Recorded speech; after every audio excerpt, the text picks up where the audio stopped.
Otro viernes, antes decíamos otro sábado más, aquí ahora decimos otro viernes, pero ya vemos que esto está completo y que esta aula nueva en la que estamos dentro de poco va a ser insuficiente y tendremos que pasar, no es más que tenemos el Paraninfo aquí al lado, en donde todavía hay cabida.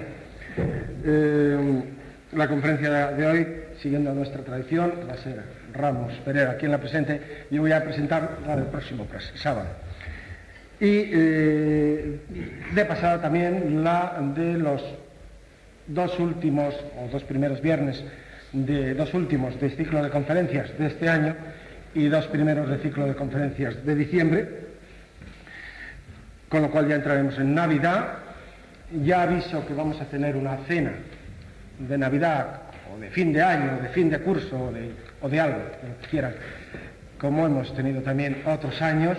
Además, esto nos servirá para tener la satisfacción de imponer la medalla de oro a una persona que ustedes la han visto aquí asiduamente, un sábado cuando eran los sábados y otro, y que ahora ha resultado ser senador. Es senador, pero a pesar de sus múltiples ocupaciones, porque sí que las tiene, sigue muy unido a nosotros y, por supuesto, no ahora ya desde el puesto, que quizá ahora, cuando es senador, pueda ayudarnos menos, pero anteriormente ha hecho mucho por la sociedad y todos creemos plenamente que no ahora por su situación de senador, sino por todo lo que ha hecho por nosotros anteriormente, se merece esa medalla. Pues bien, solo voy a anunciar entonces la conferencia del próximo viernes, que la dará una de las grandes figuras mundiales de la parapsicología, un hombre que tiene no solo el título que nos honra a todos de parapsicólogo de esta sociedad, sino tiene múltiples títulos de parapsicólogo de muy diversas sociedades internacionales. Es una de las personas que probablemente tiene más categoría en la parapsicología internacional, que es don Francisco Gavilán, y que hablará sobre la superstición y la parapsicología. Yo creo que este va a ser un tema de un gran interés para todos y conmoverá ampliamente a la discusión. En fin, no continúo más, porque si no, continúo y sigo, y me ocurre como no es el cacatún que se dio en la cara después, y entonces paso la voz a Ramos Pereira. Bien, queridos amigos, continuamos.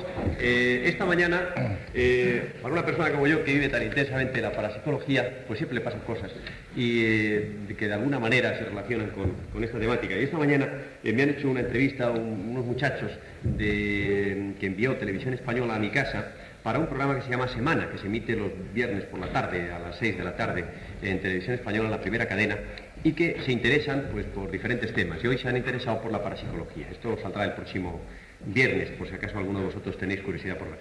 Pues, y uno de los chavales, que además son muy listos, me dice, bueno, ¿y ustedes qué es lo que hacen para que esto que usted me está explicando ahora sea realmente conocido? Y yo esta mañana le he contestado simplemente que de lo que nosotros realmente estamos orgullosos es de estas conferencias aquí en un local pequeño, porque nosotros no hacemos exhibiciones públicas. Nosotros, la verdad es que rehuimos de toda espectacularidad. No queremos hacer de la parapsicología más que una barraca de feria, un espectáculo, un gran espectáculo. La verdad es que lo que hicimos, por ejemplo, el viernes pasado, traer aquí a Enio Hernández Freites, un hombre de la categoría de Enio Hernández Freites, con lo que hizo, pues podríamos haberle llevado a la Plaza de Toros o al Palacio de los Deportes y haberlo llenado aquello, porque hay mucha gente interesada en ver esas cosas. Pero no queremos mostrárselo a esa gente que está interesada en ver esas cosas. Lo que queremos es mostrarlo a aquellos que realmente tienen un interés sano y que realmente quieren ir un poco más allá de la mera superficialidad del espectáculo. Por ello, con todo orgullo, he dicho que una cosa importante que nosotros hacemos es este ciclo de conferencias. Y estamos muy orgullosos de este ciclo de conferencias porque cada semana traemos en cada especialidad lo mejor que conocemos, lo que creemos que es solvente. Y por ello, esta semana también hemos traído una persona de una gran personalidad en este campo. Ella me ha rogado 4 o 5 veces, pero 4 o 5 veces aquí, por lo bajo, mientras que hablaba el doctor Estada, por favor, no digas adjetivos en la presentación, por favor. Me lo ha pedido tanto que no voy a decir adjetivos. Simplemente voy a decir lo que objetivamente es. Ella es doctora, la doctora Pertejo, es doctora en medicina, psiquiatra, doctora en psicología, profesor de la Universidad Autónoma de Madrid y miembro de la Junta Rectora de nuestra sociedad, entre otras muchas cosas. Y esta mañana también me ha pasado otra cosa con ella, y es que la he telefoneado a última hora de la mañana, no, a primera hora de la tarde, perdón, a primera hora de la tarde, para quedar con ella en la hora que nos íbamos a ver aquí, y me ha dicho, a ver si hay suerte y llueve, y viene poca gente, porque lo que tengo que decir no es demasiado importante. A ver si hay suerte y llueve. Y ha llovido. Yo no sé si ella de alguna manera ha alterado el azar y ha provocado una lluvia. Lo cierto es que ha llovido, pero sin embargo esto está lleno. Es decir, eso significa que el frío de la lluvia no ha sido capaz de enfriar nuestro entusiasmo por la fenomenología paranormal y por escucharla a ella. Así que sin más, ya le cedo la palabra a la doctora Pertejo. Yo agradezco mucho estas palabras de Ramos Pereira, que las hace por la buena amistad y lo humano que es. Y agradezco también que haya llovido, si eso ha mermado el venir a gente, porque me gusta más bien hablar, porque el tono con que hablo es muy familiar y más bien de diálogo. Voy a exponer una serie de problemas que yo tengo misma planteados y que creo que en cierta manera interesa que nos planteemos todos y reflexionemos, y voy a pedir de la ayuda de ustedes para que realmente entre todos tengamos una actitud o planteemos o aclaremos unas ciertas dudas que yo les voy a exponer. Les voy a hablar desde el ángulo del psicoanálisis y de la relación que los psicoanalistas tenemos. Yo me considero también psicoanalista y lo soy de hecho. No soy parapsicólogo realmente, soy un psicólogo incorporado a la Sociedad de Parapsicología. Tengo poco dominio de esta terminología, tengo más dominio de la psicología, y realmente investigo dentro de los sujetos que tienen fenómenos paranormales, y creo que es una investigación de mucha altura, es muy interesante lo que podemos hacer. Entonces yo tengo una serie de cuestiones que preguntar, porque me las pregunto a mí, no encuentro contestación, y quisiera en un pequeño coloquio en el que hago una introducción de los puntos de vista psicoanalíticos en referencia con la parapsicología, que ustedes luego después me ayuden a un poco aclarar, o que me den ustedes sus puntos de vista, que para mí van a ser lo más valioso de esta reunión.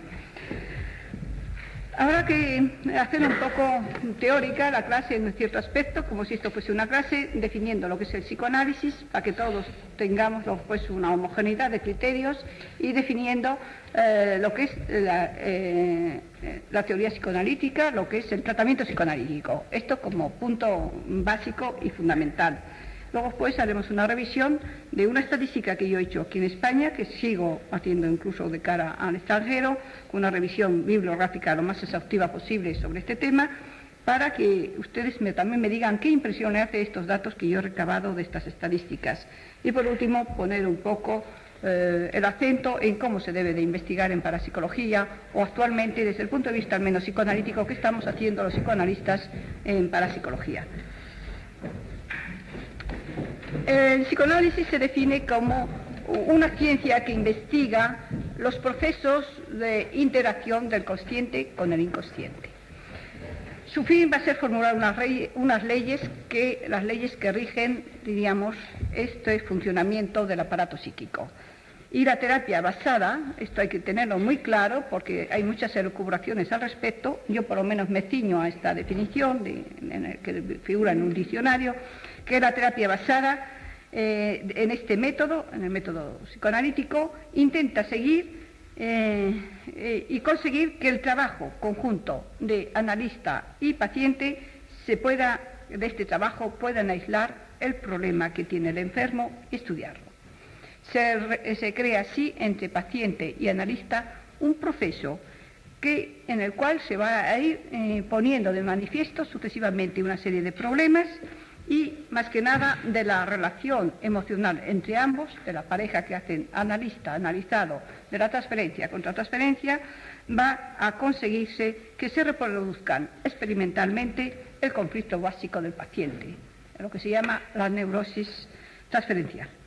Es así como en este material que a primera vista no tenía sentido, que va expresando poco a poco el paciente, va a mostrar que pertenece a la historia más arcaica, diríamos, a la infancia del paciente, y que gracias a la comprensión y al manejo de todos los procesos inconscientes que se van detectando en esta relación de analista y analizado, el paciente va a poder pensar, va a poder sentir, va a poder comportarse como un individuo maduro, como un individuo adulto, y no va a tener que recurrir a los síntomas para expresar sus necesidades o satisfacer sus necesidades, ni refugiarse en la enfermedad. Que quede bien sentado que el psicoanálisis fundamentalmente es una teoría en la cual se trata de establecer unas leyes psíquicas del aparato psíquico en función de la relación consciente-inconsciente, y que el tratamiento psicoanalítico intenta ayudar, no digo que siempre lo logra, intenta ayudar al paciente en esta dimensión de que él mismo salga, diríamos, de sus dificultades que han sido creadas por un mal conocimiento de sus procesos inconscientes, y que una vez que puede manejarlos, manipularlos, no tiene ya que recurrir a los síntomas o a la enfermedad como expresión, y sí puede comportarse como un sujeto maduro y adulto. ¿Quién es el psicoanalista? Que es sobre quien vamos a hablar también aquí. El psicoanalista es un profesional, sea médico o no, que en principio ha seguido él mismo la técnica psicoanalítica durante varios años, que ha recibido una formación a través de seminarios y a través de controles y tareas que organizan ya sean los grupos o las sociedades de psicoanálisis filiales de la Sociedad Internacional de Psicoanálisis, y que está capacitado para el tratamiento de los pacientes. ¿Qué es lo que hace el psicoanalista? El psicoanalista intenta ayudar al paciente, no mezclándose, diríamos, no siendo directivo, no mezclándose excesivamente en sus opiniones, en su forma de ser, sino descuidando un poco el camino de sus dificultades para que él pueda recorrerlo solo y él tenga autonomía ya para seguir recorriendo ese camino en el cual, como es natural, a lo largo de la vida van a haber muchos obstáculos que se le presentarán. Concretamente, debido a que he hecho una estadística para que tengan una información relativa a ella, existen en España un grupo de la Sociedad Internacional de Psicoanálisis, un grupo que está en Madrid, que preside el doctor Rayo, y otro grupo de la Sociedad Española de Psicoanálisis que está en Barcelona, que preside el profesor Bofill. El tema en que nos vamos a apoyar nosotros, uno de los datos en que nos vamos a apoyar de cómo están las cosas entre psicoanalistas y entre parapsicólogos, es una estadística que he recogido recientemente sobre el Grupo de Madrid. Pasé directamente una encuesta a 50 miembros, ya sean candidatos, miembros accedentes o miembros titulares de este Grupo de Madrid, de los cuales me contestaron solamente 15. Creo que no es mal éxito, porque ya saben ustedes que las encuestas son muy difíciles de contestar, pese a que yo la recomendé, a que la di personalmente, y a que incluso a algunos les forcé a que delante de mí, en un ratito, entre una conferencia y otra, me hicieran la encuesta. En la conferencia que vimos aquí el curso pasado, hablando sobre el inconsciente, habíamos puesto sobre el tapete, habíamos llegado un poco a la conclusión entre todos de que efectivamente que el inconsciente es, digamos, la herramienta común, el estrato en donde se van a desarrollar los elementos más necesarios para el psicoanalista, es decir, todos los procesos de transferencia y contratransferencia, y que es del inconsciente de donde emana toda la vida psíquica. También decíamos que probablemente, al menos, que los parapsicólogos, todos los fenómenos que se conocen en parapsicología, tienen una incidencia grande en el inconsciente, o el inconsciente en ellos. Con esta intención, ya que es la misma entramada, la misma base en que están, diríamos, trabajando, sobre la que trabajamos, la principal herramienta con que trabajamos los psicoanalistas, y en el mismo, digamos, campo donde trabaja el parapsicólogo, hasta qué punto ¿por qué? Yo me pregunto, y se lo pregunto a ustedes, ¿por qué no hay una mayor, diríamos, comunicación, un mayor emparejamiento, diríamos, apareamiento del trabajo científico del psicoanalista y del parapsicólogo? Este es un primer punto. Entonces yo hice una encuesta que traigo ustedes, les voy a decir más o menos los resultados de esta encuesta. Contestaron 15, que fue un 33%. Saben que existe la Sociedad Española de Parapsicología, el 100%. No están al corriente de estas conferencias el 80%. Todos opinan que la parapsicología es un campo científico, un campo en donde los procesos que se dan deben ser estudiados científicamente. A todos les gustaría tener bibliografías sobre parapsicología.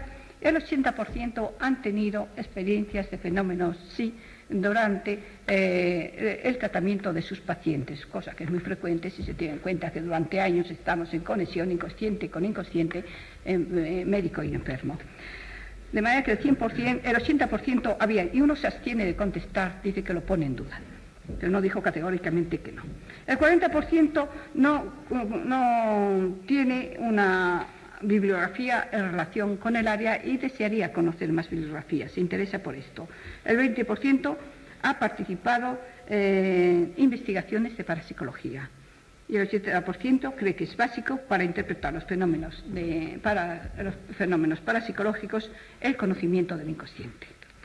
Esto es más o menos lo que me dio como resultado esta encuesta que he pasado a los miembros de aquí de Madrid, y está pendiente de llegar los resultados de la de Barcelona. Tengo en proyecto pasarla a los miembros de Portugal y a los de la Sociedad Francesa de Psicoanálisis para ir aumentando esta casuística.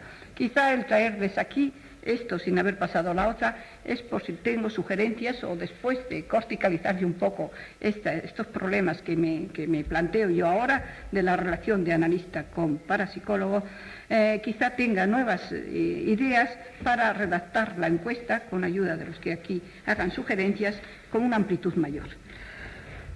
A la vista de estos resultados yo me sentí un poco deprimida porque son críticos en cuanto a que una encuesta no es muy falaz. Los resultados de la encuesta, cualquier psicólogo lo sabe, son falaces. El 100% me dicen que conocen la Sociedad Española de Parapsicología, mientras que un 80% no tienen idea de que existen estas conferencias, que son una de las actividades científicas. Por lo tanto, ¿hasta qué punto yo misma, al preguntarles, ¿conoce usted la Sociedad Española de Parapsicología? Ellos dicen que sí, por no quedar a mal. Y hasta qué punto es cierto todos los datos que se dan en las encuestas, pero no hay más remedio que aceptarlas a veces como un camino, diríamos, de plantear problemas. Como todo dato psicológico, para mí la encuesta, como todo resultado de una exploración psicológica, no significa nada. Significa un hecho del cual tengo que partir para aclarar un montón de cuestiones. Es decir, no detiene la investigación ahí. Estos datos que yo he tenido me ponen en marcha una serie de otras preguntas ulteriores que tengo que hacer en función de ellos, pero de ninguna manera detengo como una cosa ya acabada el haber recabado estos datos en esta encuesta.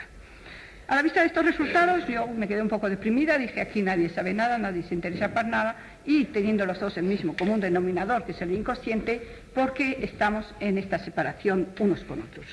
Entonces acudí al Journal Internacional de Psicoanálisis, que es el órgano de la Sociedad Internacional de Psicoanálisis, en donde se reflejan todos los congresos, simposios, reuniones y actividades científicas de la Sociedad Internacional de Psicoanálisis. La revisión que he hecho en 10 años, hay 709 artículos, casi todos con ponencias y comunicaciones de estos congresos. La revisión que he hecho en estos 10 años me da que ni un solo trabajo se refiere a fenómenos paranormales con un enfoque psicoanalítico. Recurrí a la revista francesa de psicoanálisis, también órgano de la Sociedad Francesa de Sociedad Psicoanalítica de Lenguas Romanas, en el cual se registran todos los congresos, todas las actividades, todas las publicaciones, y de nuevo me encuentro, si alguien encuentra algo, por favor que me lo comunique, pero al menos por los títulos y en la lectura de algunos de los trabajos, no se pueden leer todos, pero de hecho yo estoy al corriente de estas revistas, cuando se reciben suelo leerlas. No hay un solo artículo en el cual el psicoanalista se interese por la parapsicología o aborde un problema parapsicológico. Revisé también las abstractas de psicología, ya no de psicoanálisis, sino de psicología, que tiene una epígrafe sobre publicaciones. Los abstractas de psicología publican todo lo que una recensión de todo lo que en el mundo se publica de psicología. Y tiene un epígrafe justamente para la parapsicología. Un equipo de jovencitos que el año pasado acudían a estas conferencias. Estuvimos durante el año pasado, ya empezamos a ponerlo en marcha, estuvimos durante unos días yendo a bibliotecas, fotocopiando, ellos traduciendo, clasificando todas estas fichas, una gran cantidad de fichas, para ver todo lo que hay publicado en relación de psicología y parapsicología. Y aun cuando hay bastante publicado, es muy alentador que todas las universidades tienen sus buenos gabinetes de psicología en donde ahí se hace investigación parapsicológica de mucha altura, y es alentador que también hay mucha publicación en este respecto, pero es lo que se refiere a psicología y más que nada a todas las dificultades. Esto es importante en la lectura de estos trabajos, las dificultades o las actitudes que tiene el psicólogo frente a la parapsicología, que no han llegado a ese nivel entre psicoanalistas y parapsicólogos. ¿Qué quiere decir estos datos? ¿Qué arrojan estas cifras? Me gustaría saber un poco después qué impresión le han causado a ustedes esta ausencia, diríamos, de interés en los psicoanalistas por los fenómenos parapsicológicos. Yo voy a exponer mis impresiones apoyadas en algunos argumentos. Primero de ellos, hay que tener en cuenta que muchos que se dediquen psicoanalistas no están aquí incluidos en esta casuística de 50 del Grupo de Madrid, porque yo he considerado, solo por ser lo más homogénea posible y no meter nuevas variables en la investigación he considerado fundamentalmente los del Grupo de Estudios de Madrid, que es más o menos, sé que han tenido todos la misma formación y son calificados como psicoanalistas. Esto no quiere decir que no hay más en Madrid, por supuesto. Es decir, yo no he abarcado todos los psicoanalistas o todas las diversas formaciones que tienen algunos psicoanalistas. Otro es cuestionario siempre es falaz, como he comentado hace un momento, y que ciertos datos hay que ponerlos en entredicho de si han sido contestados rigurosamente, pero esto no quita para que se haga punto de partida del porqué de estos datos. ¿Por qué no participan más si el 80% de sus pacientes han tenido con ellos experiencias de tipo telepático o de fenómenos paranormales? ¿Por qué no se interesan en una participación más activa con nosotros, con la sociedad? Habría que discutir esos sí y esos no y hacer un diálogo con ellos, uno a uno, diciendo: me contestaste esto porque ellos contestaron de una forma anónima, de manera que para darle yo una mayor libertad. En todo caso, la revisión bibliográfica ha sido deprimente, tanto la de la Sociedad Internacional de Psicoanálisis, la revista, como la francesa. ¿Por qué nos interesan en participar? Pues vamos a remontarnos ya un poco a lo que ocurrió con Freud. Freud es el creador del psicoanálisis. ¿Qué ambiente había en su época? ¿Cómo él participó, diríamos, en la parapsicología? ¿Qué opinión tuvo? Y hasta qué punto, cuál fue su compromiso con la parapsicología, su compromiso personal y su compromiso a nivel docente de enseñanza. Freud era un neurólogo que había trabajado muy cómodo en el campo de la neurología, un campo en el cual con un martillo de reflejos se traduce la enfermedad que tiene el paciente e incluso se visualiza en una platina de un microscopio, en una biopsia, la enfermedad que tiene el paciente. Es un campo muy cómodo el del neurólogo, porque es bastante, ni siquiera es la medicina interna, ni siquiera la psiquiatría, que es más ambigua, más subjetiva. Sin embargo, el neurólogo es uno de los campos, digamos, más seguros en donde se trabaja muy cómodamente. De este campo seguro que fue a trabajar con Charcot a París, Freud salta al campo inseguro del hipnotismo en las exhibiciones que había con Charcot en la Salpêtrière y en los coloquios que tenía con Breuil al respecto de los enfermos hipnotizados, que es de donde surge toda su teoría. Con esta ciencia, dice Jones, estaba tan seguro como en su hogar, con la neurología. Sin embargo, tuvo el valor para embarcarse en las peligrosas aguas del mundo de las emociones, en donde todo era desconocido e incluso lo invisible tiene mucha más potencia, es mucho más importante que lo visible. Y es ahí donde se embarca Freud, en esta aventura del inconsciente, incluso de hacer objeto de estudio fenómenos que entonces al igual que los de ahora de parapsicología, no son tangibles, ni pesables, ni medibles, y son criticables hacerlos objeto de estudio científico, como fueron los sueños, como fue los actos fallidos, como fueron, diríamos, el chiste, una serie de cuestiones que no parecían serias a la hora de someterlas a un rigor científico. No resisto por menos de leerles a ustedes aquí una frase que cita Jones a propósito de Freud. Yo soy un poco pesada, pero creo que es importante que veamos cómo hay figuras que han partido, diríamos, por caminos totalmente desconocidos, se han aventurado con más espíritu aventurero que probablemente tenemos nosotros como científicos. Decía Freud, no tengo ninguna inclinación a mantener el dominio de lo psicológico flotando en el aire, sin ninguna base orgánica. Pero al faltarme los conocimientos teóricos y terapéuticos no tengo más remedio que enfrentarme y tratar solo lo psicológico. También dijo, la biología es una tierra de ilimitadas posibilidades. Podemos esperar que después de una docena de años nos dé una respuesta y nos confirme una hipótesis, pero también podemos esperar que un buen día se lleve toda nuestra artificial estructura de hipótesis sobre un hecho que creíamos ya dominar.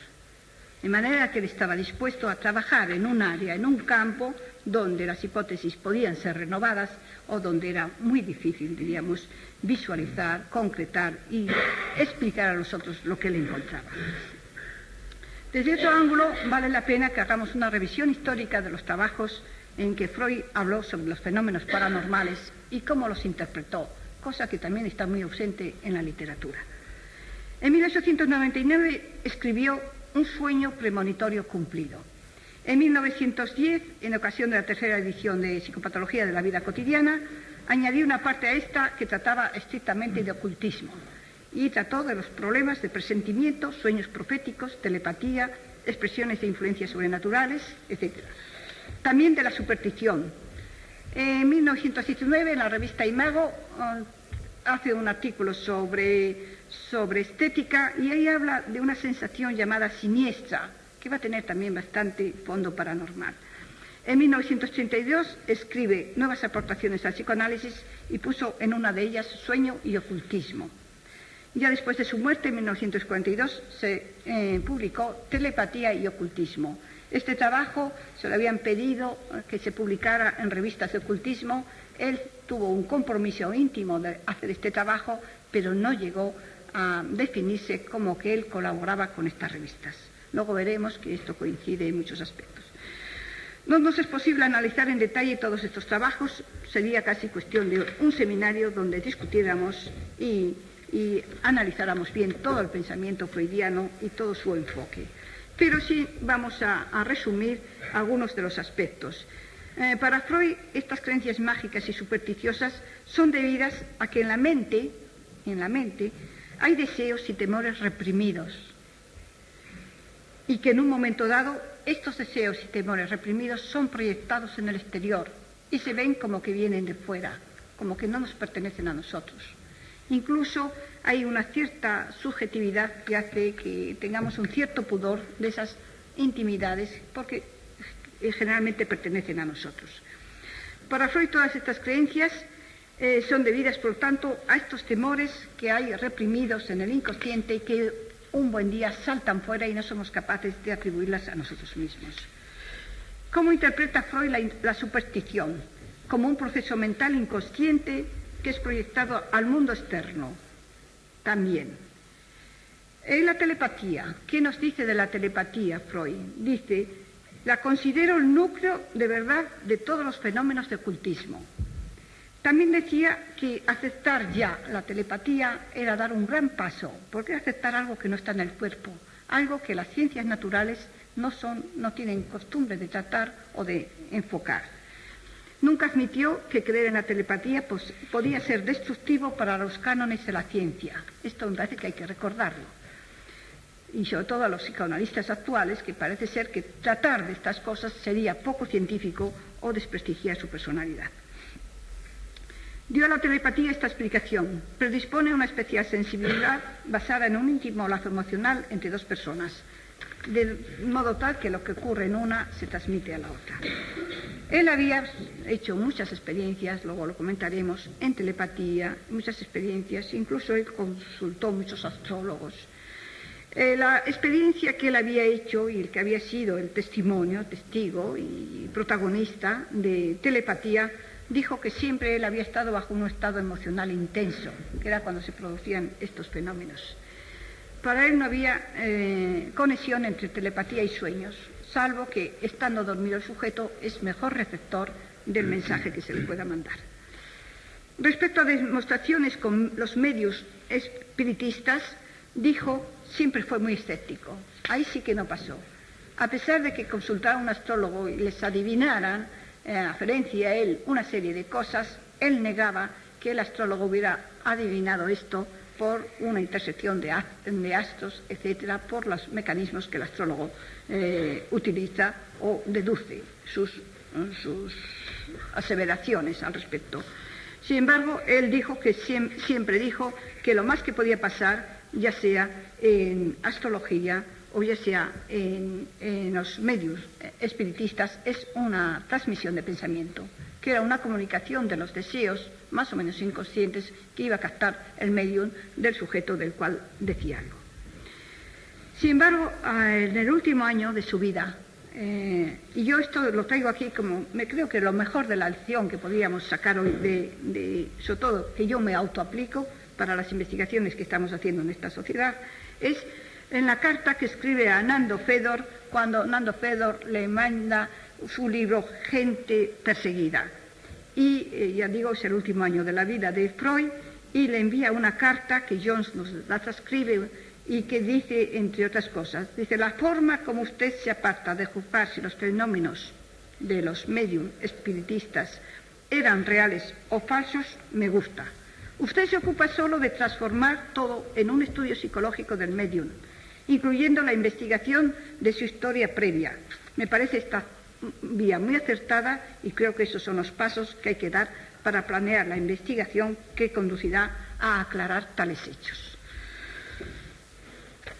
Pero quizá tanto como los aspectos doctrinales de lo que Freud dijo acerca de los fenómenos de ocultismo, nos interese su actitud frente a la participación directa suya en actos mágicos, transmisión de pensamiento, telepatía, astrología y otros.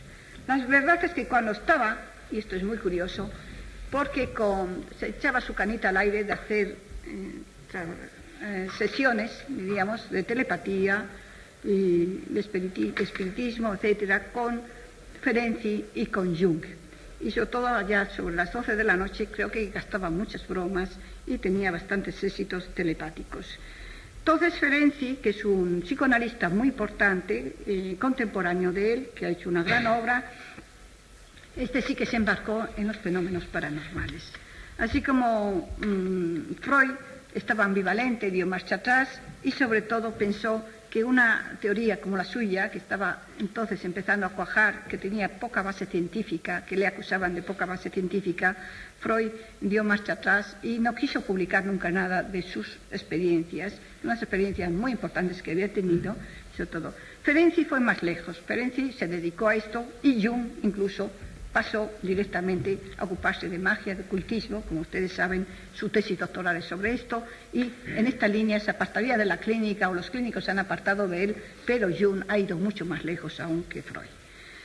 Freud lo que sí hizo fue, tenía una gran autoridad sobre Ferenczi, y Ferenczi llevó las experiencias muy lejos, llevó incluso no lo sabemos, pero llegó a una experiencia que consistía en que era capaz de que el enfermo, el paciente analizado, captase lo que el analista tenía en la mente. Y dijo, esto es un proceso revolucionario. Si yo puedo comunicar solamente, si el paciente es capaz de captar lo que tiene en la mente el analista, va a ser un procedimiento revolucionario. Incluso hizo otra experiencia Ferenczi, que os cuenta Jones también, que fue dejarse tratar por una expaciente a través del Atlántico. Es de locos, pero bueno. Durante un año estuvo haciéndose un análisis él mismo con una expaciente que estaba del otro lado del Atlántico telepáticamente. Entonces esto fascinó, por supuesto, a Freud, a Jung, tenían sus reuniones, comentaban estos hallazgos, estas experiencias, y cuando Ferenczi fue a publicar esto, que era muy interesante, y a darlo a conocer en el Congreso de Múnich, el Congreso Internacional de Psicoanálisis, Freud le dijo, bueno, aplaza esto 2 años, comprende que no es el momento, en Inglaterra nos critican que no tenemos base científica, uno está institucionalizado el psicoanálisis, no le demos un golpe bajo, si luego esto no fuese cierto, si esto no se puede confirmar, y entonces echamos abajo nuestra teoría psicoanalítica. De manera que le pidió muy gentilmente, pero claro, como maestro que era, muy forzadamente a Ferenczi, de que no publicara estas experiencias, que parece ser que eran muy, muy interesantes, y posteriormente no se publicaron tampoco. La postura de Freud era de un escepticismo junto a un deseo de creer. Era una actitud muy ambivalente. Se cobijó casi siempre en explicar todo por telepatía. Esto sí que le daba admisión, diríamos, dentro de su aspecto científico. Lo demás lo negaba. No existía la astrología, no existía el medio, no existían los espiritistas. Lo que ocurría es que siempre había una transmisión, diríamos, de inconsciente a inconsciente, y no era más que una transmisión telepática. En su afán de creer, sin embargo, él se había ocupado mucho de estas investigaciones como sobre cosas que no eran tampoco tangibles como eran los sueños o los actos fallidos o los olvidos. ¿Qué más podemos decir de los psicoanalistas? Yo no les quiero cansar, más quiero dialogar un poco con ustedes, que es a lo que he venido aquí. Jung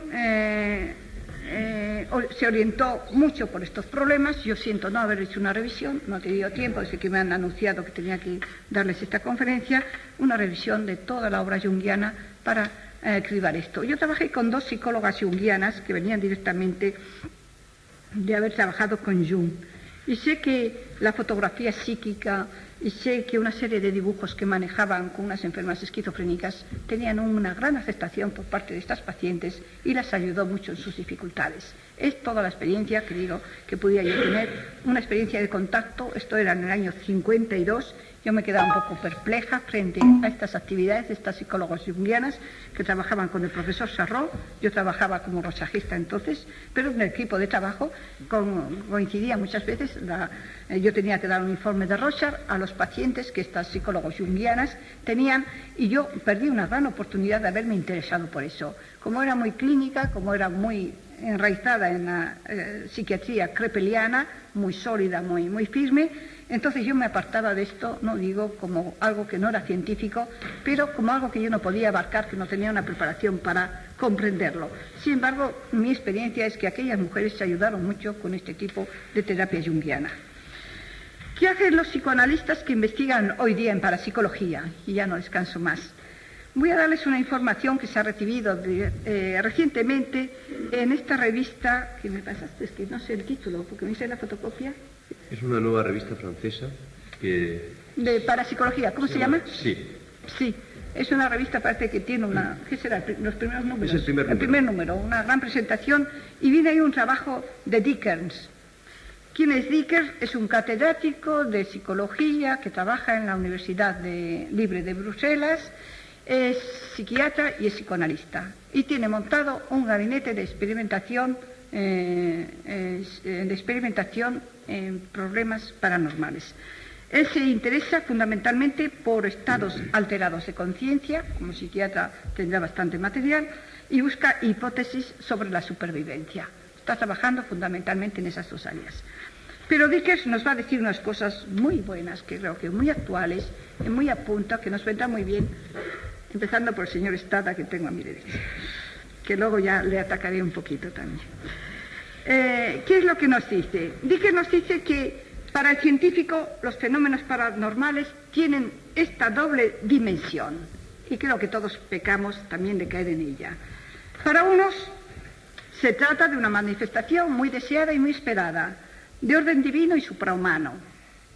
La observa, la describe, la respeta, actúa un poco como el psicoanalista con el paciente, deja que él haga su proceso y se cure él y siga curándose en el devenir, porque le van a salir muchas cosas al encuentro que le pueden enfermar.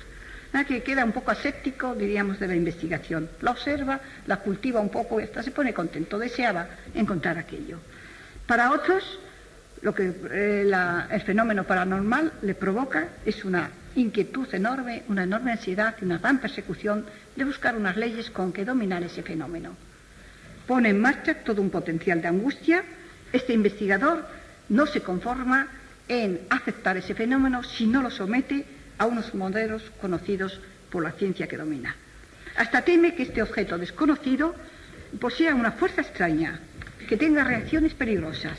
Entonces toma sus precauciones, trata de ponerle una etiqueta y de cerrarlo bajo llave. Ya lo hemos aclarado, ya le hemos puesto esta etiqueta, fuera que te da. Entonces, ¿cómo se comporta? Este se comporta como un psiquiatra de la antigua usanza, que ponía una etiqueta al loco, que lo encerraba porque era un sujeto peligroso. Y no se preocupaba más de él porque era donde tenía que estar, en el manicomio. Dice Dickens que para este científico, a toda costa, tiene que someter el fenómeno que tiene que estudiar. Es decir, no estudia el fenómeno, entra en conflicto con el fenómeno y pretende dominarlo, pretende destruirlo y eliminarlo. O te sometes a las leyes físicas nuestras, o este es un fenómeno que yo lo puedo pesar, medir y tallar como si fuese un fenómeno físico, o no existes. Es decir, o lo niegan. Pero lo bueno sería el someter a las leyes físicas este fenómeno, ponerle la etiqueta y ya encasillarlo, que no sea peligroso.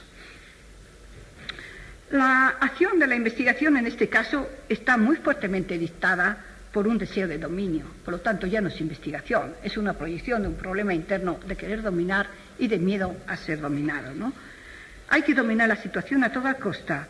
Se le pone una etiqueta. Hay que reducir el objeto a algo que sea familiar, algo que podamos nosotros compararlo con las leyes de la física y de la química. A este respecto, Volokhovsky, que es un sabio investigador francés, físico, ha levantado toda una voz de alarma en Francia diciendo que los fenómenos de telequinesia tienen un aspecto destructor, no solo para el individuo que los produce, sino para la humanidad. Atribuye a esto que la capacidad de liberar fuerzas desconocidas puede engendrar un proceso un poco en cadena y que se liberarían estas fuerzas desconocidas. Dickens, en su trabajo reciente, advierte que el yo no es el que manda, que el científico no es el que manda, que los verdaderos maestros de la conducta son la cultura, el orden social y las pulsiones. Que el yo, es decir, que el sujeto puede investigar, puede mandar un poco, diríamos, cuando estos grandes maestros de la cultura o de las pulsiones o del orden social se duermen, se descuidan. Entonces el yo puede actuar científicamente. Y nada más, yo quisiera, más que nada, preguntar por qué los psicoanalistas no se interesan suficientemente por la parapsicología. ¿Es que con eso se desacreditan? ¿Es que también el psicoanalista está un poco perseguido por la situación científica, que no estamos muy sólidamente enraizados como los médicos, con pesar, tallar y medir, y estamos elucubrando sobre el inconsciente y lo subjetivo, y entonces no nos faltaba más que ahora decir que trabajamos con fenómenos paranormales, como le pasó a Freud, para que entonces le carguen el San Benito de no ser científico. Creo que hay mucho de esto. No nos atrevemos a ser objetivos, tampoco, pues que no sabemos más que manejar unos modelos y unas hipótesis muy dentro, muy enraizadas en lo que fue la ciencia de fin de siglo, con unos esquemas, diríamos, de ciencia ortodoxa y que no podemos inventar. Sin embargo, yo acabaría con estas palabras, por ejemplo, que decía Ortega, de que a lo ya conocido hay que seguir colgando preguntas y que la ciencia siempre es problema y problematicidad. O bien Kant, que advirtió del gran peligro de los grandes descubrimientos, decía, cuando hay un gran descubrimiento, se atrae toda la ciencia hacia ese descubrimiento y se sigue profundizando en él, y lo único que hacemos es quitar la ciencia de otros que han quedado en la oscuridad y son los que necesitábamos iluminar. Probablemente la medicina, con sus enfermedades infecciosas, con sus bichitos al microscopio, como dice Sivadón, atrajo al científico a unos modelos de trabajo, de investigación, de los cuales no nos hemos desinvestido, es decir, no nos hemos separado, aún queremos seguir sometiendo todo al peso, a la talla, a la medida y a buscarlos en una platina, en un microscopio. Y este problema de la ciencia yo creo que es un problema que incide en este restar interés por los fenómenos paranormales. Y no quiero empezar a pelearme con Estrada, pero ya vendrá la pelea. Muchas gracias por la atención.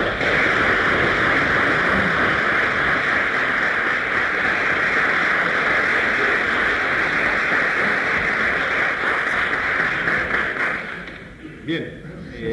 Sesma La guerra. Ha pedido, empieza la guerra, la guerra.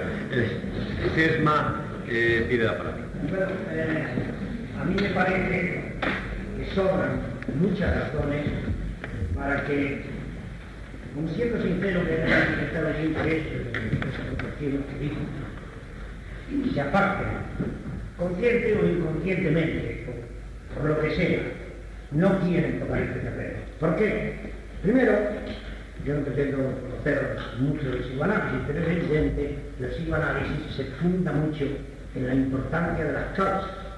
O sea, que frente al conductismo y a otras técnicas de reflejos condicionados, cuando se procura curar al enfermo, tratando de evitar el círculo diabólico, el reflejo condicionado que ya hay el psicoanálisis, probablemente cuando no, en muchos casos, trata de buscar el primer origen, la primera causa, muy a menudo en la infancia. De modo que ya tenemos ahí una vinculación al pasado, muy fuerte.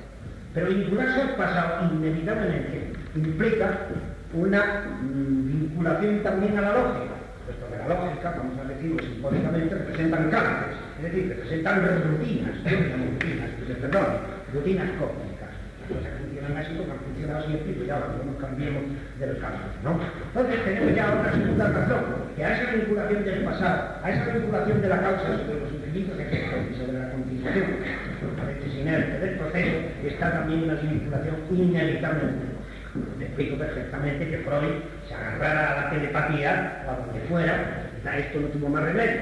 Claro que en el fondo, tampoco la telepatía se ha encontrado una verdadera explicación. Por el contrario, a mi juicio, el fenómeno, yo prefiero llamarlo mágico simplemente. Y no me extraña nada porque creo que en la vida hay pares de opuestos en todas las cosas. Yo siempre he dicho, si hay lógica hay antilógica, si hay ciencia hay anticiencia, si hay ascensor hay un contrapeso. Esto a mí no me lo quita nadie de la cabeza desde que nací. Es lo que a mí me parece evidentemente claro que todos los fenómenos de la vida tienen una parte clara y visible, como el iceberg, y otra parte oscura. Algunos no son muy claros. En las máquinas no hay duda, en las máquinas funciona la lógica perfectamente. Pero ya lo biológico, lo psicológico, de muchas cosas, hay siempre una parte oscura. Y luego hay hermanos que tienen casi todo oscuro. Son estos fenómenos que pasan por las paredes, ¿no? Por las chimeneas, que son los verdaderos fenómenos mágicos, que tienen generalmente una vinculación desde el futuro. Esto me llevaría muy lejos, claro, no podría extender en eso, pero muchos de los fenómenos mágicos tienen una fenomenología de voluntad y de acción cambiante, es decir, que representan puntos de partida completamente opuestos a los del psicoanálisis. O sea, el psicoanálisis viene del pasado, el fenómeno mágico viene más bien del futuro o del presente, un presente muy intenso. Bueno, ya me estoy extendiendo demasiado. Sí, que hay más razones todavía, pero me cago. Muchas gracias, Sesma.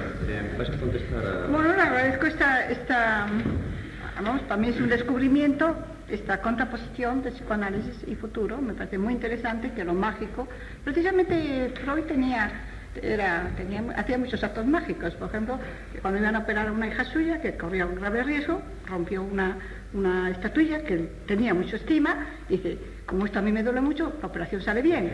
Tenía muchos pequeños detalles, él estaba lleno de supersticiones, de actos mágicos y todo esto, y era un hombre honesto que lo decía. Ahora científicamente parece que no lo pudo decir, pero le agradezco esta versión que yo se me había ocurrido y me orientaré sobre ella. Muchas gracias. Bien. Guillermo Serrano está hoy de viaje. Me ha pedido que le disculpe ante la doctora Percejo. Guillermo Serrano está hoy de viaje en Hispanoamérica, pero en cambio hay otro Serrano, un apellido, que hoy nos acompaña y que ha pedido la palabra. Yo quiero reconvenir un poco afectuosamente, pero también reconvenir a Ramos, porque hay información que te interesa y creo que se la voy a pasar con respecto a estos trabajos el psicoanálisis y la parapsicología. Lo estaba pensando durante la conferencia. Me he dado cuenta que cada vez hay una escuela en Múnich, hay un instituto en Múnich, que quizá hayas oído hablar, hayas tenido alguna referencia, que por cierto ha participado ahora en el Congreso Barca de cosa de una semana, en la que públicamente se han expuesto técnicas parapsicológicas aplicadas al dominio de la psicología como estándar dentro de la técnica ya, incluso como programa. Y esto creo que te interesa por dos motivos, aunque me va a obligar a comentar una cosa que posiblemente va a enfadar a todos. A ver. De todas formas, Me preocupa un poco, pero en fin. En principio, estoy tomando nota para no olvidar algunas de las cosas que estamos encima, pero esto es un instituto que ha tenido la libertad de plantearse el psicoanálisis de una manera diferente y sin ningún tipo de trabas. Concretamente, empezaron hace tiempo ya utilizando terapia musical, que parece que es una constante, terapia de colores. Esto ya es un poco ajeno al psicoanálisis, pero todavía no es parapsicología. Después se pasaron a una cosa que se llama autoawareness training, que Raúl no lo tradujo, pero ya no sé si lo sé decir, algo así como entrenamiento autogenerado. Autógeno. De Schultz, sí. Luego empezaron a hacer tratamientos en estado psíquico. Después ya directamente se dieron la mano a la cabeza y el paciente se trataba conociendo primero astrológicamente su tema, analizando el tema y sabiendo cuándo deberían plantearse esas cosas, en qué momentos iba a estar más dispuesto, más receptivo. Después se han utilizado técnicas usuales de yoga, de acupuntura, homeopatía, por supuesto, y últimamente una cosa que ya habrá tiempo de discutirla aquí, ya que se plantea, que no sé si vamos a la asociación, llama sintonización y que allí llaman reencarnación.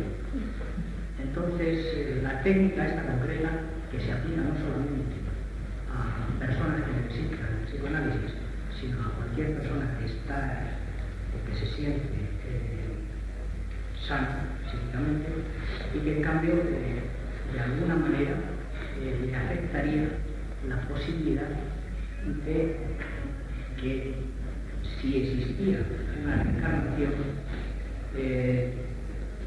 podría haber pasado por una etapa de su vida anterior en unas situaciones en las que psíquicamente hubiera necesitado ayuda.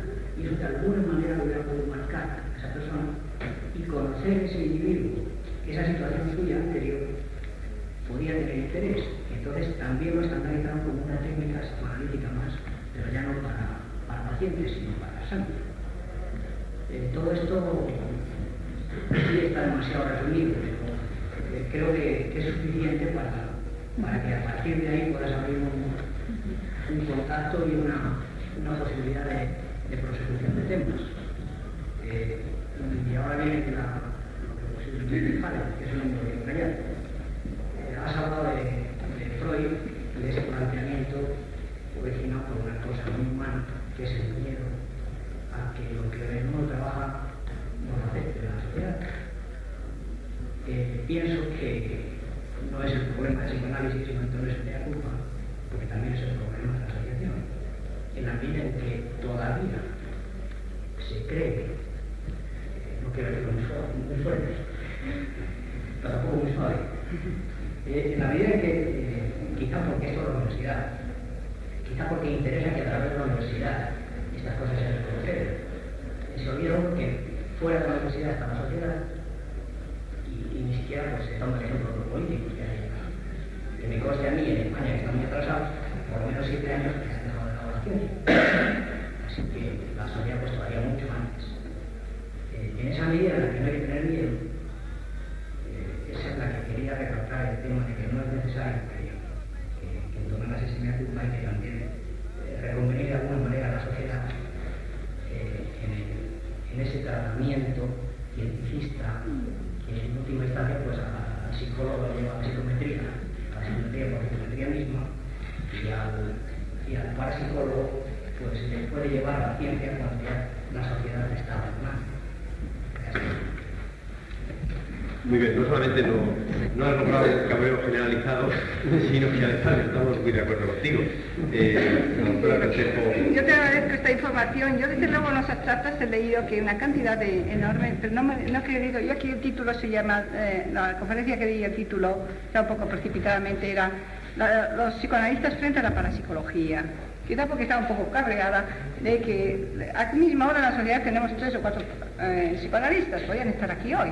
No es que yo sea muy importante, pero para discutir estas cosas me hubiera gustado que ellos hubieran estado, que son los que me han contestado la encuesta esta. Pero bueno, efectivamente hay muchos centros y me alegro mucho de esta aportación que me dices y lo leeré con mucho interés, todo lo que venga de aquí. Ahora, todas estas técnicas de que dices en Múnich, pues la acupuntura, la astrología, todo esto bien, pero no sé hasta qué punto son hechas por psicoanalistas con la intencionalidad. Por eso empecé yo definiendo el psicoanálisis y los psicoanalistas hoy. Parece que yo me iba a centrar dentro de estos sujetos y estos sujetos en relación, incluso he cogido, vamos a decir, los psicoanalistas más puros, aquellos que han pasado su propio proceso psicoanalítico y están calificados para hacer psicoanálisis por la Sociedad Internacional de Psicoanálisis. Vosotros también podéis ser psicoanalistas, pero yo quería por lo menos puntualizar que estos señores solo hacen eso y están formados. En cuanto al miedo, me parece muy razonable y que creo que nos afecta a todos los de esta sociedad.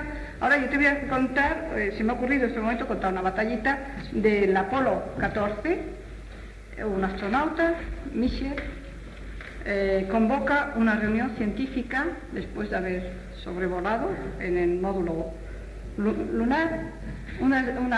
En Chicago convoca, dice, voy a decir mis experiencias en el módulo lunar, y entonces va la gente a oírle porque valía la pena, ¿no? Y entonces, al ver aquel gentío, que fue mucha gente, no llovía y era más grande el aula, entonces, pues, va y el tío se calla lo que iba a decir. Los estudiantes tienen una palabra muy fea para eso, que ya la sabéis. Bueno, entonces se achanta. Se acongoja. Y no cuenta nada de la experiencia. La experiencia que iba a narrar verdaderamente, que le asustó ver tanta gente calificada allí, le dio este miedo que sentimos hablar de problemas paranormales. Es que Michel había hecho lo que estaba sobrevolando en el módulo lunar, lo sabéis vosotros, había hecho unas experiencias de telepatía con gente en la Tierra. Entonces iba a dar la información de estas experiencias y al ver aquella, pues sacó unas batallitas filosóficas, dijo lo que era la vida desde allí arriba, etcétera, y se cayó. ¿Cómo se dice? Rein. Entonces Rein se enteró de que este hombre tenía una información muy interesante de experiencias que había hecho desde el módulo lunar con los terrestres. Y él mismo directamente, Rein, las ha manipulado estadísticamente y ha sacado que no solamente eran fiables y tenían una gran validez por la cantidad de aciertos que había habido entre los telépatas que había habido en Tierra y en el módulo lunar, que era él, sino que había habido precondición también, que no había coincidido las horas a veces y el mensaje que él mandaba era recibido. De manera, quiero decirte que el miedo debe ser tremendo. Esto es lo que es uno de los puntos que yo quiero sacar aquí. ¿Por qué hay miedo a decir que trabajamos con fenómenos paranormales? ¿Por qué no tenemos que aceptarlos? Y por eso está metiéndome un poco con esta ala. Porque le veo siempre muy rígido a decir, esto hay que hacerlo científico, hay que pulverizarlo. Venga, Uri Geller, fuera. La casa de los ruidos, fuera. Aquí no hay nada. Aquí lo que hay, fraude, tal y tal. Yo lo veo un poco así. Entonces la sociedad de parapsicología se está cargando la parapsicología. Porque estamos dispuestos, como estos científicos, que por eso te he lanzado a ti, a someter el fenómeno que no nos persiga, que no me domina, porque yo ignoro las leyes de ese fenómeno. Pues no, yo soy más que ese fenómeno y lo someto, le pongo una etiqueta del manicomio que se lo entierre, ¿no?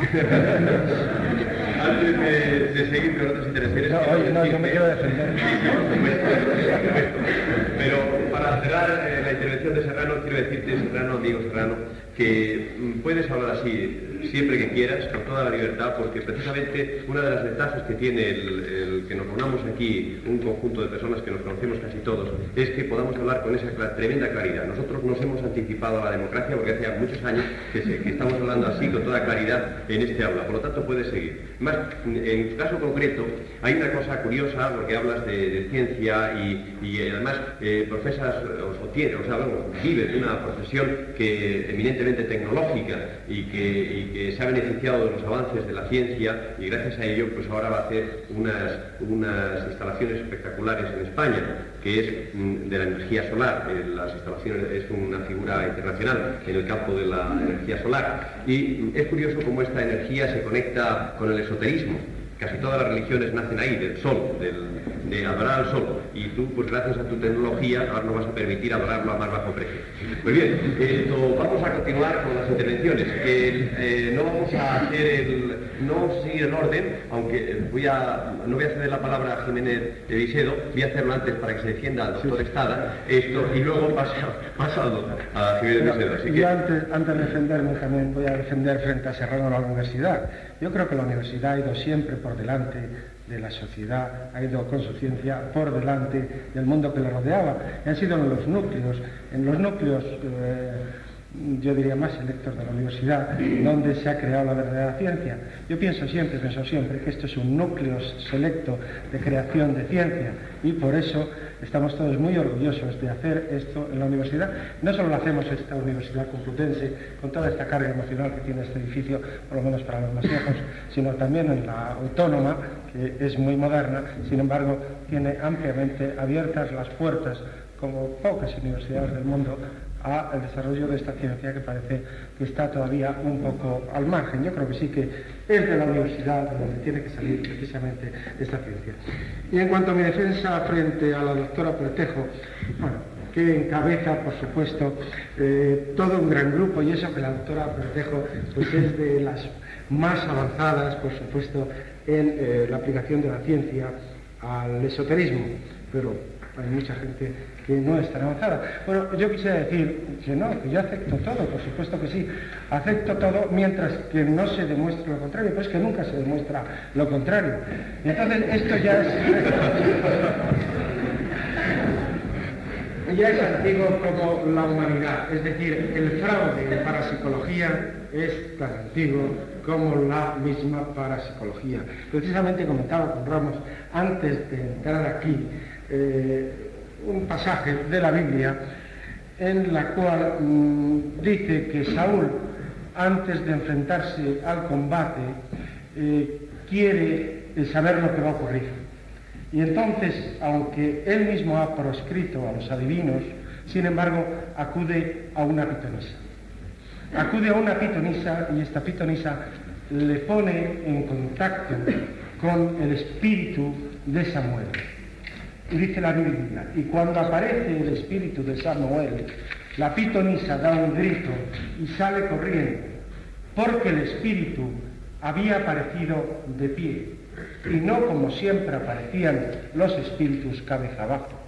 Y es que ya conocían la cámara oscura y proyectaban los espíritus por un sistema muy parecido al de las máquinas actuales. Lo que pasa es que ellos no conocían las lentes de inversión, por eso los espíritus les habían siempre dado. Pero en la casa de Samuel entonces ya vemos que son los comienzos que tenemos de la historia de la humanidad, de parapsicología, y ya hay un claro fraude que reconocemos. No, pero aparte de eso sí quería hacerle dos preguntas a la doctora Pretejo, porque la doctora Pretejo nos hablaba mucho de los psicoanalistas que tiene a su alrededor, desde Freud, Jung, etcétera, etcétera, hasta esos compañeros que ha tenido a lo largo de su vida, y no hablaba de una de las personas que más psicoanálisis y más experiencia en psicoanálisis hay en este país, que es ella misma.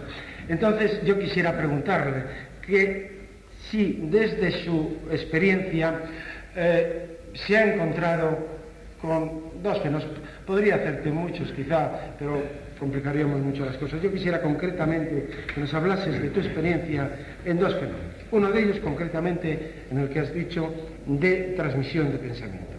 ¿Te ocurre con frecuencia, a lo largo de un psicoanálisis que a lo mejor dura años, que llegas a contactar tan fuertemente con el paciente que dices, no sé si le estoy transmitiendo las contestaciones o no le transmito las contestaciones, no sé si el paciente me está proyectando a mí sus ideas o no me está proyectando a sus ideas. Es decir, te ocurre esto y es diferente según las personas que tratas, es decir, hay personas con las que entras más en resonancia que otras. Esa sería una primera pregunta. Segunda, te ocurre con frecuencia, y me ha surgido la idea al oír hablar de la reencarnación. Entonces, yo interpreto la fenomenología de la reencarnación por otros caminos, pero entonces quería preguntarte, ¿te encuentras frecuentemente al hacer un psicoanálisis? Creo que sí, que es así, con dos personalidades. Y la segunda personalidad te suena esotérica, es decir, a que proviene de otros mundos o de un pasado. Esas dos preguntas sí quisiera hacer. Casi nada, ¿eh? Pues sí me ocurre que en los tratamientos con los pacientes hay unos que son más sensibles a captar, diríamos, lo que yo estoy pensando. Y como yo no quiero dirigirlos y conducirlos, sino que sean ellos los que se dirigen, hasta casi, diríamos, me tengo que frenar. Tengo que procurar pensar en otra cosa, porque parece que los estoy condicionando a que hagan esto. Y todos tenemos experiencias, naturalmente, de anticipación, ¿no? De estas. Yo voy a contar una que me contó un compañero, al cual le pregunté, un compañero argentino, el año pasado le pregunté, lo estoy preguntando, esta pregunta se la aplico cuando llega alguien, y le dije, ¿qué experiencias has tenido de tipo de parapsicología? ¿Has tenido? Y dice, pues sí, mira, una vez estaba yo sentado haciendo análisis y en este momento, es un tipo de experiencia, por no decir algunas más personales mías, pues en ese momento me llaman por teléfono, nunca me interrumpo, pero algo serio sería cuando me llaman por teléfono. Entonces cogí el teléfono y era de Paraguay, uno que venía a hacer controles, que se había estrellado el avión, se había matado. Y me comunicaban que no le esperase y tal. Mejor dicho, que yendo al aeropuerto se había matado con el coche. Este fue el proceso. Y que no venía, que no le esperase para los controles y tal. Entonces, claro, este hombre, pues con un compañero que le hacía los controles y tal, pues entró de nuevo a la sesión, a continuar la sesión con el paciente, pues afectado por ello, ¿no? Y entonces el paciente se pone a hablar de accidentes de coche, de muertos, de la cantidad de muertos que hay en los accidentes de coches y a especificar de que mueren más personas camino al aeropuerto en coche que en avión. Eso fue una transmisión de pensamiento, de su estado de ánimo, de lo que fuese al paciente. Y yo voy recogiendo por ahí anécdotas de estas y casi todos han tenido transmisiones de este tipo. Esta es muy clara y se ve bastante bien. Otro compañero de aquí también de Madrid me dijo, un día de repente me asalta, no sé por qué, una sonata de Beethoven, no sé de quién, y empieza a saltarle a él en la cabeza la sonata esta, y de repente el paciente le dice, vaya, ahora no puedo seguir, pues está saltando a mí también esta musiquilla que no puedo seguir y tengo que tararearla, y la tarareó, al otro hizo lo posible por quitársela de la cabeza y el otro ya pudo seguir su sesión. Aquí casi todos tenemos experiencias de este tipo. Creo que este es uno de las preguntas que me hacías, ¿no? De si habían personas con sensibilidad diferente, desde luego, ¿no? Se relajan mejor, comunican enseguida su inconsciente, los otros tienen muchas más resistencias. No sé si había otra pregunta. Sí, personalidades esquizoides. Que te surgen dos personalidades, y si esta segunda personalidad tiene a veces caracteres que pudieran ser esotéricos. No sé qué decirte, no lo creo. No sé, yo lo considero muy normal. Yo hasta ahora me estoy distrayendo porque estoy pensando en los sujetos que yo he estudiado psicológicamente por este papel que tengo aquí en la Junta. Los sujetos que me habéis mandado para estudiar psicológicamente porque tienen características muy definidas. Yo querría estudiar a mediums, por eso tiraba yo esta puntadita a ver si algún medium se me ofrece para estudiarlo, que me parece muy interesante. Son sujetos muy normales, muy inteligentes, con dotes artísticas, con una capacidad de sublimar tendencias muy normal. La verdad que hasta ahora yo no he encontrado ningún sujeto anormal. Y quizá, lo puedo decir un poco mea culpa, entonces mea culpa. He estado mirando que tenemos un sujeto de origen francés, estoy mascarando un poco los datos, ¿no? Que tiene unos sueños premonitores fenomenales, al cual yo le estoy haciendo un estudio psicológico. Se expresa mal en castellano, bueno, yo un poco el francés, nos podemos comunicar mejor. Le he hecho toda la exploración psicológica, me parece muy normal, con todas estas características que siempre detecto, muy inteligentes, muy compenetrados enseguida con la realidad, muy flexibles a toda realidad. y sin embargo nos está comunicando unas premoniciones, unos sueños. Aquí está uno de los problemas, porque los psicoanalistas también deben de tener miedo o no deben de querer intervenir, o en general, ya no son los psicoanalistas, es una reflexión que hago yo ahora, que en general no queremos saber nuestro porvenir, nuestro futuro, ¿no? Porque esta persona, que me parece que la Sociedad de Parapsicología está quedando muy mal con ella, que debíamos estarlo mimando más, haciéndole una serie de experiencias y experimentos, y ya por lo pronto a mí hay dos premoniciones que ha hecho, una de una muerte y otra de una violación, que se han cumplido con una anticipación de meses. Ella lo ha soñado, esta persona lo ha soñado, esta persona me lo ha dicho, esto se ha transcrito en una cinta magnetofónica, no lo hemos llevado al notario, no está precintado, pero con esta persona teníamos que estar haciendo más cosas. ¿Qué ha pasado? El primer caso que nos viene, que podemos decir, aquí está el gato, aquí hay un fenómeno, nos lo estamos quitando de encima, es que tenemos miedo de ellos. Y cuando nos ha venido la casa con los fluidos y el otro, nos hemos puesto anchísimos, porque podemos decirle, esto no vale para nada, aquí hay fraude. Hay que entonar un poco la mea culpa de hasta qué punto tenemos conciencia nosotros mismos, por muy parapsicólogos que seamos, de que cuando lo vemos de cerca el toro, pues nos hacemos los locos, ¿eh? Y le damos así largas y no estamos cogiéndolo por los cuernos. Yo creo que hay un miedo, yo creo que haríamos ahora una encuesta aquí, anónimamente, es decir, ¿a usted le gustaría que le dijeran una mala noticia que le va a pasar dentro de unos años o dentro de unos meses? Todos decíamos, yo decía que no, la primera. Por favor, no me lo digas. Y lo que le he dicho a este señor, por favor, si algún día sueñas conmigo, algo que no es agradable, te lo vas a callar. Es la única condición y el único precio que te pongo a la exploración psicología. No me digas nada de lo que sueñas conmigo. Sí, sí. Y esta es una actitud que habría que reconsiderar si es científica. Es cierto, es cierto. Yo recuerdo... Y lo es. Anda, es que si me dicen a mí que un hijo mío va a morir dentro de 4 meses o dentro de 4 años, yo ya tengo hecha la vida polvo. Sí. Prefiero que me lo diga de un compañero del cuartel que le pasó hoy y no de mí. No. Os voy a contar una anécdota. Yo no soy científica. Os voy a contar una anécdota de unos amigos que estaban muy interesados en que yo les presentase un dotado.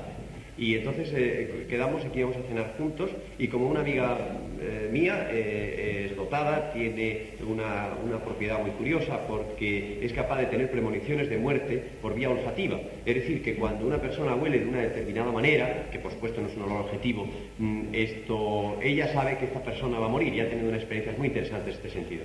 Cuando yo le expliqué a estos amigos, digo, mira, ya tengo un dotado que te voy a llevar a tu casa, y ellos muy contentos, hasta que le expliqué la rara virtud que tenía, y entonces me dijeron, dice, bueno, que venga, pero que no se ponga a oler por aquí. Bien, pues vamos a continuar. Esto, solamente volviendo al tema de la universidad, que he recordado que, bueno, que no siempre la universidad ha estado en plan escéptico con los fenómenos raros. Hay un acta de la Universidad de la Sorbona donde se dice que no existe la menor duda posible de que los demonios toman el cuerpo de un hombre para convertirse en un íncubo y poder yacer con una mujer, y pueden de ello surgir demoniños, es decir, el cruce del niño del demonio. Eso es un acta de la Sorbona. Bien, de todas formas, no olvides el fraude. El fraude es muy importante tenerlo en cuenta, porque si no no vamos a concretar nunca. Es decir, es tan fácil hacer el fraude. Es decir, hay una cosa, por ejemplo, si yo te digo ahora mismo, para hacer una cosa completamente aleatoria, dime rápidamente un número del 1 al 10. Dímelo. 7. El 7. Bueno, me acaba de decir el 7. Esto es un fraude, es decir, es una trampa, esto es un truco. Es decir, yo no tengo ningún poder, pero ya sabía que iba a ser el 7. Entonces, hasta cosas tan evidentes como eso, que parece que es imposible. Bueno, es un truco. Está explicado en los libros cómo se hace. Y por lo tanto, lo que quiero decir es que hay que ser muy cautos en esto, como también trabajar con más moral que nadie cuando veamos que realmente existe un fenómeno realmente genuino e interesante, ¿no? Bien, sí. Muchas prácticas se están perdiendo más, mucha más y demás. Normalmente suelen empezar con trucos, y ha habido investigadores que no lo han publicado. De hecho, yo he tenido también algunas experiencias en que, empezando en broma una cosa que a mí me recuerda un poco la elevación del avión. Si suponemos es una imagen simbólica que elevarse es un misterio y seguir suena. En la realidad, la verdad es que para que el avión se eleve, tiene que empezar buscando fronteras. Entonces, muchas veces, el empezar para animar a la gente, para desarrollar la credibilidad, para que la gente se emocione y libre, porque esto sí que es una cuestión fundamental, hace falta la trampa. No es incompatible como se ve la trampa y el fenómeno, más bien es un trampolín y juego de palabras. Lo malo de este espíritu que tenéis aquí en la parapsicología es que vamos, cortáis de raíz. Que vais a nadie. Sí. Bueno, no hay trampa, hay trampolín. Ya os sabéis. Esto, Jiménez Pisedo. No, yo quería tocar un par de temas. Primero es referente a la pregunta que tú nos haces de por qué pensamos que los psicoanalistas no consideran el tema de la parapsicología. Yo creo que eso está en relación un poco porque la parapsicología aún no tiene el carácter científico que debería de tener. A pesar de que, por ejemplo, ya sabemos que en el 69 la Asociación Americana para el Progreso de las Ciencias, que digamos que es la principal asociación que engloba todos el estamento científico, la admitió en su seno como ciencia. Pero a pesar de esto, ni en Estados Unidos siquiera, a pesar de que varias universidades tienen su departamento de parapsicología dentro del departamento de psiquiatría, o de psicología, o de biología, o de otros, a pesar de eso, todavía hay digamos, un miedo de los psicoanalistas a mojarse en el tema, y es porque aún no tiene la etiqueta, digamos, de científica a la parapsicología. Yo creo que ese es el principal tabú que tienen. Entonces sucede un poco lo que le sucedía a Freud, que como aún el psicoanálisis, digamos, es un terreno muy discutido entre los mismos psicólogos, entonces, digamos, no se atreven a echar mano de algo que todavía tampoco tiene el visto bueno de la ciencia oficial. Esa es mi opinión respecto al tema este. Luego, otro tema que quería tocar era, tocando el tema de lo de Freud precisamente, era que al parecer quien coartaba bastante a que Freud hiciera públicas sus pensamientos sobre la telepatía era precisamente Ernest Jones, su biógrafo. Al parecer tenía una gran influencia sobre él, y parece ser, según tengo entendido, que fue él el que hizo que se enfadara con Ferenczi, precisamente a causa de todos estos temas. Tocando el tema que ha dejado, que es el de Jung,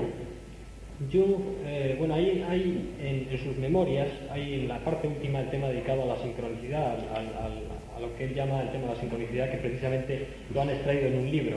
Entonces él titula este libro Sincronicidad, un principio a causal.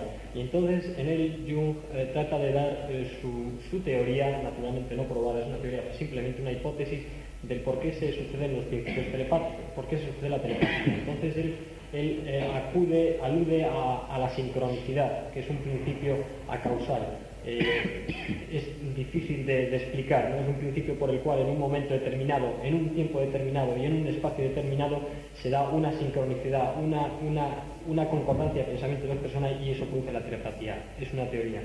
Por ejemplo, explica el caso de la abejorro, que es muy significativo. Sí, lo voy a explicar. Jung tuvo desde pequeño, al parecer, tenía ya sus padres e incluso sus abuelos tenían relación con el tema de la metapsíquica, como entonces se llamaba, ¿no? Él cuando empezó ya con el tema del psicoanálisis tuvo una serie de experiencias parecidas a las que tú has narrado antes, y una de ellas, la que pone en sus libros o en sus memorias como la clave, es precisamente esta de que un día uno de sus pacientes, que ya llevaba bastante tiempo con él, solía tener premoniciones, y una de ellas había soñado con que, no sé, recuerdo un sueño relacionado con Egipto. Entonces él veía un abejorro de oro, no un abejorro, sino un escarabajo de oro.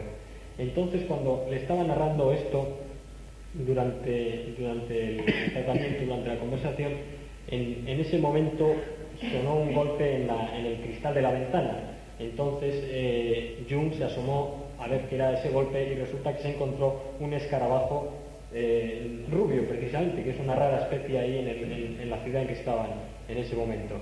Entonces, digamos que Jung lo narra como el ejemplo típico de lo que a él le llevó a profundizar más en el tema y a ser cada vez un convencido mayor. Y lo que le hizo a Jung también el meterse muy de lleno en el tema fueron las primeras experiencias de Rhein en el año 34 con las cartas tenues. Eso fue lo que a él le ayudó bastante, y entonces, a raíz de eso, hizo también en el libro este Sincronicidad que os hablo, hace un estudio, pero ya digamos de tipo astrológico, ya hay una mezcla telepatía, pero Jung parece que le gustaba mucho también la astrología y entonces hace un estudio astrológico de unas parejas y en fin llega a la conclusión de que efectivamente puede haber una relación entre la astrología y lo que ocurre en la Tierra.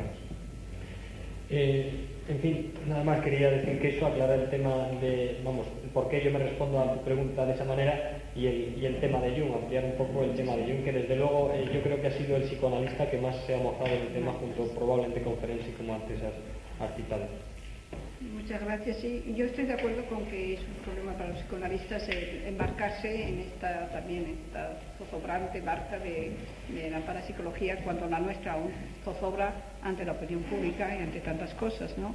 Entonces, como médicos nos sentimos un poco responsables de a qué punto vamos a desprestigiar, cosa que es una tontería, pero vamos, podría ser un desprestigio de este arma terapéutica que podemos ayudar a los pacientes. Y gracias por esta información del libro de Jung. Yo creo que valdría la pena citar en otro año, podías ocuparte de hablarnos recorrer toda la obra de Jung y exponerla aquí. Porque a todos los clínicos nos ha pasado enseguida Jung. Automáticamente a Adler lo habremos leído a Ferenczi, a Abraham, a todos. Pero Jung no lo hemos leído, no sé por qué. Nos ha parecido menos científico precisamente porque se había ido al ocultismo, la magia, todo esto. Parece mentira, ¿eh? Como que no tenía aplicación práctica para nosotros. Jung yo creo que es el que más decidió sobre este tema. Y su tesis doctoral. Precisamente tiene un trabajo muy bueno con el físico premio Nobel Wolfgang Pauli, precisamente sobre sincronicidad. O sea que tenemos que documentarnos. Está claro que está por lo menos Antonio, es una ignorancia supina. que hay una conferencia que pendiente. Te has cargado una conferencia sí, sobre el tema de la sincronicidad. sincronicidad y de Jung. Tema muy interesante, desde luego. Quería añadir algo al tema que se debatió aquí de la parapsicología y la ciencia. Yo creo que el considerar la parapsicología como la ciencia no quiere decir que la parapsicología se tenga que cargar los fraudes. Yo creo que lo que tiene que suceder es que la ciencia se tiene que ensanchar sus límites y entonces meter en el seno de ella fenómenos que hasta ahora no han estado dentro de las coordenadas que ha considerado como ciencia.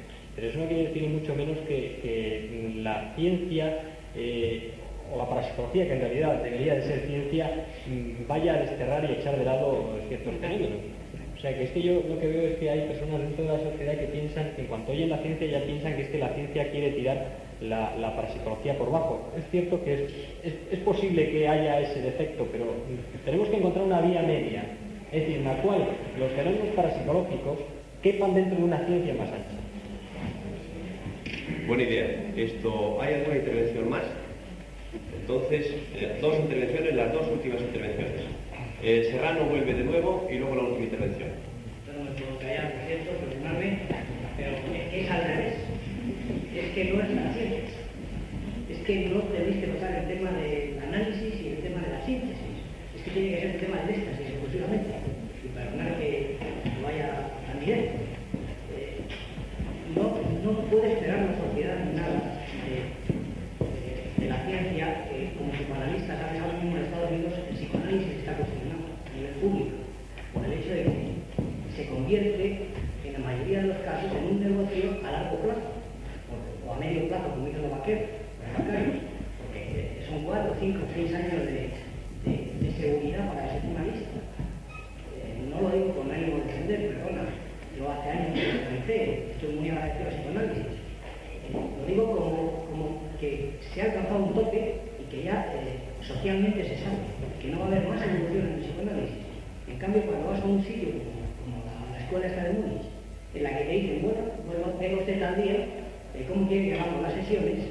Si usted puede elegir entre 1, 2, 3 semanales y más o menos 20 sesiones, entonces en la calle ya, con su problema fuera. O 30 o 25, yo no le he oído nunca 40.